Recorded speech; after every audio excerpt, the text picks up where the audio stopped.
আসসালামু আলাইকুম। আপনাদের মাঝে এখন আমি জানাবো যে মুক্তিযোদ্ধাদের যে মাসিক সম্মানী ভাতা দেওয়া হয় সেই ভাতা সম্পর্কে। এখন আপনারা জানবেন যে এপ্রিল ২০২৫ মাসের যে সম্মানী ভাতা সেই ভাতা সম্পর্কে বিস্তারিত। আসলে ভাতাটা কবে নাগাদ প্রজ্ঞাপন জারি হয়েছে, আপনারা কবে পাবেন, অ্যাকাউন্টে কিভাবে ঢুকবে, কবে থেকে শুরু হবে এবং কতজন ভাতা পেয়েছে এই মাসে, এবং গত মাসের তুলনায় এই মাসে ভাতাভোগীর সংখ্যা বেড়েছে কিনা কমেছে, এ বিষয়ে বিস্তারিত আলোচনা হবে।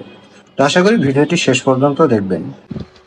গত এপ্রিল মাসে ২,৫৭,২৬৩ জন উপকারভোগীর অনুকূলে সম্মানী ভাতা বাবদ ৩৯,৯৪,৮৩,৫৩,৬৮৯ টাকা অর্থ বরাদ্দ দিয়েছিল প্রত্যেকটা উপজেলায় যে সকল মুক্তিযোদ্ধা এবং তাদের পরিবার ওয়ারিশ যারা ভাতা পায় তাদের হিসাব এটা, মানে এতগুলো অ্যাকাউন্টে টাকা গেছে।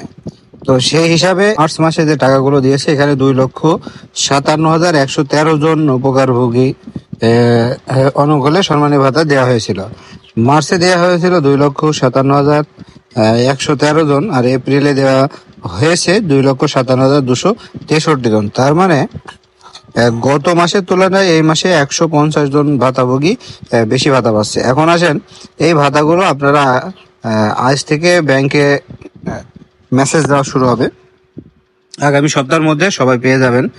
আর এই যে অতিরিক্ত যে ভাতাগুলো আছে এগুলো বিভিন্ন কারণবশত মানুষের অ্যাকাউন্টে যায় না। কেউ যদি মারা যায়, পরবর্তীতে তার নমিনি বা ওয়ারিশ যে আছে ভাতা চালু করতে যে সময়টুকু লাগে এইটুকুর মধ্যে কিন্তু কিছু কম বেশি হতে পারে। তারপর নতুন যারা আছে, অনেকে মুক্তিযোদ্ধা আছে ভাতার আবেদন করে নাই, তাদের ওইগুলো থাকে। যাই হোক, সব মিলিয়ে কিন্তু প্রতি মাসেই কিন্তু কিছু ভাতাভোগী বাড়ে আর কি। তো যাই হোক, এই ছিল সম্মানী ভাতা সর্বশেষ তথ্য। তো আপনারা যারা এখনো মেসেজ পাননি অবশ্যই কমেন্ট করবেন, আর এই সপ্তাহের মধ্যেই আপনারা মেসেজ এবং আপনাদের কাছে ভাতা পৌঁছিয়ে যাবে ইনশাআল্লাহ। তো সবাই ভালো থাকবেন। আসসালামু আলাইকুম।